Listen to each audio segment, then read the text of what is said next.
নমস্কার, কেমন আছেন সবাই? আশা করি সবাই খুব ভালো আছেন। আজ আমরা রবিবার। একটা ছোটখাটো পিকনিক করছি। সেই পিকনিকে রান্না বান্না হচ্ছে। এখন তো সব গুছাতে গুছাতে 2টো বেজে গেছে। সংসারের কাজ বাচ্চা সামলে তারপর তো করবো বলুন। এদিকে তো মশলাপাতি সব রেডি। রান্না হচ্ছে দেখবেন। এই দেখুন, মাংস আনতে গেছি 12টার সময়, পেয়েছি। ভাগ্য ভালো পেয়েছি, মাগোমা বলে গেছি যে যদি না পাই। আর রবিবারের বাজার তো খোলাই ছিল দোকান। এদিকে এই যে আদা বাটা হচ্ছে, পেঁয়াজ কুচি, আর ভাত হয়ে গেছে। আর এদিকে দেখুন তেলাপিয়া মাছের টক হবে আজকে আমসি দিয়ে। ওদিকে আলুটা ভাজা হবে পোস্ত দিয়ে। আর এই যে মেথি শাক আর বেগুন দিয়ে ভাজা হয়েছে। এদিকে সবজি ডাল হয়ে গেছে, কড়াইশুঁটি, ফুলকপি, গাজর, আলু দিয়ে। আর এদিকে মাংসের আলু এই ভাজা হচ্ছে। মাংসটাকে এবার মাখাবো, মশলাটা করে নিয়ে তারপর।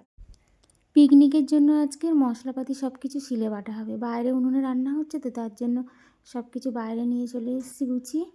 আর ঘরের মধ্যে কিছু করব না, সেই জন্য এদিকে দেখুন সমস্ত কিছু রেডি। আলু কাটা হয়ে গেছে, এদিকে তেলাপিয়া মাছ ভাজা হয়ে গেছে। আর তেলাপিয়া মাছের টকটা খেতে বেশি ভালো লাগে অন্যান্য মাছের চেয়ে, ওই জন্য কিছুটা মাছ ভাজা হচ্ছে। আর এদিকে এইগুলো হয়ে গেছে, পোস্ত দিয়ে আলু ভাজা হয়ে গেছে। সব কিছু প্রায় কিছুটা আগিয়ে নেওয়া হয়েছে। আর এদিকে পেঁয়াজটা তো আগে থেকে যে একটু নুনটা মাখিয়ে রাখবো একদম মাথায় ছিল না। রাখলে কী হতো, জলটাও বেরিয়ে যেত, পেঁয়াজটা একটু নরম হয়ে গেলে তাড়াতাড়ি ভাজাও হয়ে যেত। পেঁয়াজটা বেশ ঝুরঝুরি করে ভেজে নেব, বিরিয়ানির মতো যেরকম ভাজি না, বেরেস্তা ভাজে সেরকমই করে নেব। নিয়ে মাংসটা মাখিয়ে নিয়ে বসিয়ে দেবো। আর মাম্মাম তো খুব ডিস্টার্ব করছে আজকে, সেই জন্য সুস্মিতাকে বললাম যে তুমি মাংসটাকে ভালো করে মাখিয়ে রাখবে, আমি এসে চাপিয়ে দেবো। মাম্মামকে ঘুম পাড়াতে গিয়েছিলাম, এসে দেখলাম যে ও তো সব কিছু রেডি করে রেখেছে।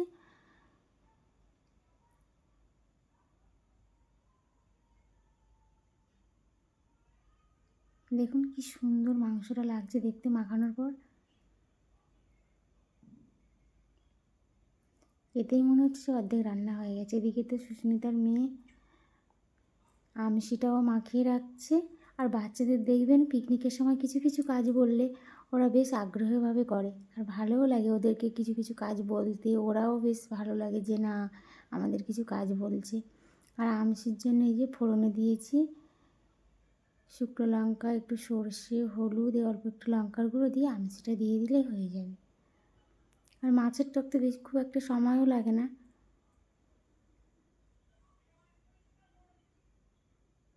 সবাই মিলেঝুলে করলে এই সমস্ত কাজবাজগুলো খুব একটা প্রেশারও পড়ে না, আর গায়ে লাগে না যে না নিজে করলে যেরকম একটু কষ্ট হয় সেটাও হয় না। আর পিকনিক মানে তো সবাই মিলে করা। ব্যাস এদিকে একটু জল দিয়ে দিই, এবার মাছ ফুটে উঠলেই মাছটা দিলে হয়ে যাবে।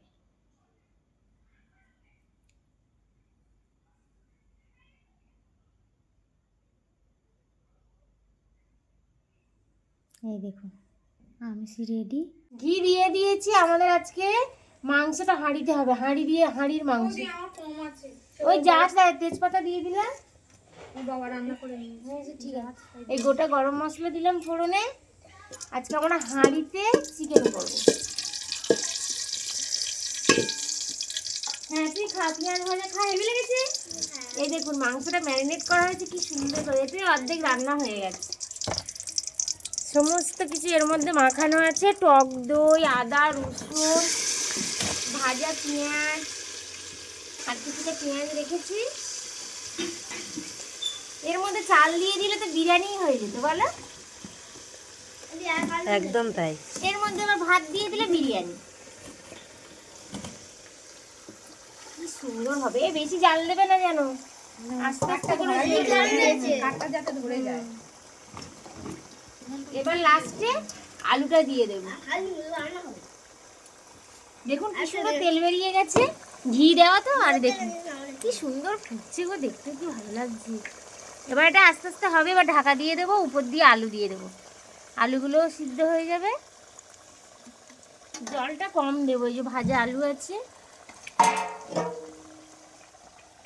এই মুনমুন একটুখানি কলের জল দেবে, এই এই মশলাটা ধুয়ে একটু দেবে। সুস্মিতা কেমন লাগছে বলো? দারুণ লাগছে। কি সুন্দর ও না? একটু নুন যদি হতো ভালো হতো, আমার মন বলছে। নুন আমার মন বলছে যে মাংসটা হওয়ার পরে তো নুন কম হতেই পারে। হতে পারে বলো, হ্যাঁ পরে দিয়ে দিচ্ছি। হ্যাঁ, হ্যাঁ অল্প একটু নুন দাও তো। কারণ আলুটা ভাজার সময় কত কষার সময় আমরা কিন্তু নুন দেইনি, দিয়েছে না, হ্যাঁ ঠিক আছে, অতটা থাক। টাটা নুন আবার সে হোক। আর বাচ্চারা খাবে, বেশি ঝাল ঝালও দরকার নেই। ঝাল দেবো? একদম ঠিক আছে। কালারটা দারুণ আছে।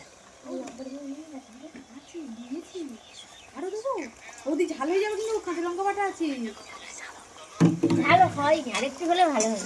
কালারটা ঝালের জন্য একটু হলুদ, হালকা হলুদ হলুদ টাইপের লাগছে, একটু ঝাল একটু কালারটা ইয়ে হলে। ব্যাস, এটা এবার হতে থাক।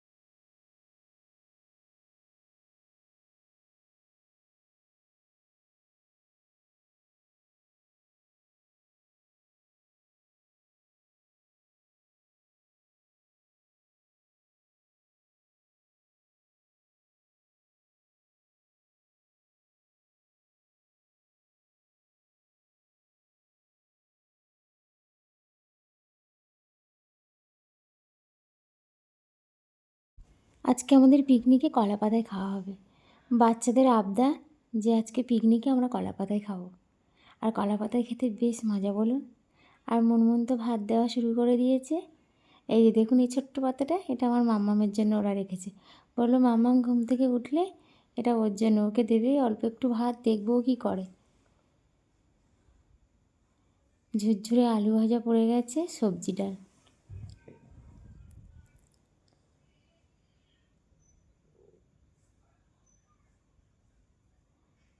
আমাদের এই শীতকালের পিকনিকটা বেশ ভারী মজার হয়েছে জানেন।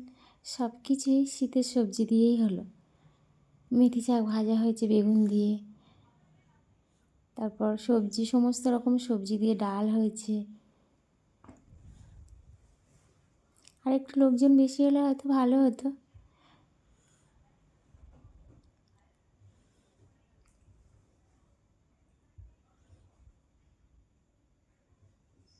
এই যে মেথি শাক ভাজা, সবাই আমার মেথি শাকটা খাচ্ছে না।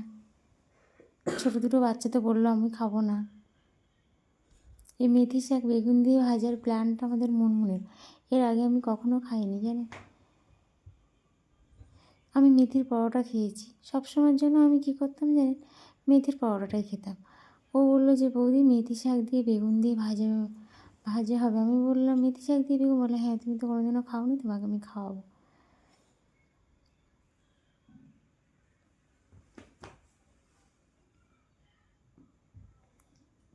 আবার ছোটোটা যদি উঠে, তার আবার আর এক ঝামেলা। আর বাচ্চারা কি সুন্দর মজা করে খাচ্ছে।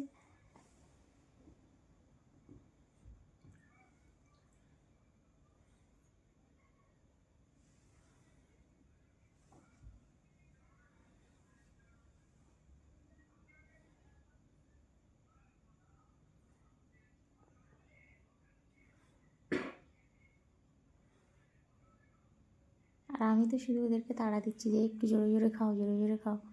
সুস্মিতা বলছে বৌদি এত তাড়া দিও না।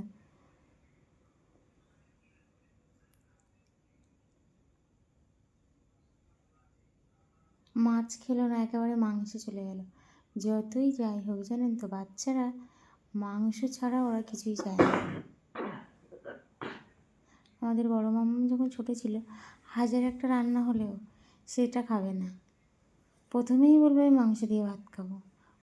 শীতের শুরুতে নতুন গুড়ের রসগোল্লা, শুধু পাঁপড় আর চাটনিটা হয়নি, মাথায় ছিল না। লাস্টের দিকে মনে পড়ে গিয়েছিল, তা ভাবলাম যে অনেকটাই তো দেরি হয়ে গেল, আর ওটা করতে করতে আরও দেরি হয়ে যাবে, ওটা কোনো একদিন হবে, ওটা তোলা থাক। আর বাচ্চাদের এদিকে প্রায় খাওয়া হয়ে গেছে। এবার আমরা বড়রা বসে যাবো। এদিকে তো আমার ছোটো মাম্মাম মাঝে মাঝে দেখে আসছে, আবার কখন উঠে যাবে তারও তো কোনো ঠিক নেই। আর এদিকে দেখুন কি আমসিগুলো, কি বড় বড়, আর তেলাপিয়া মাছ দিয়ে টক, কি ভালো লাগছে দেখতে।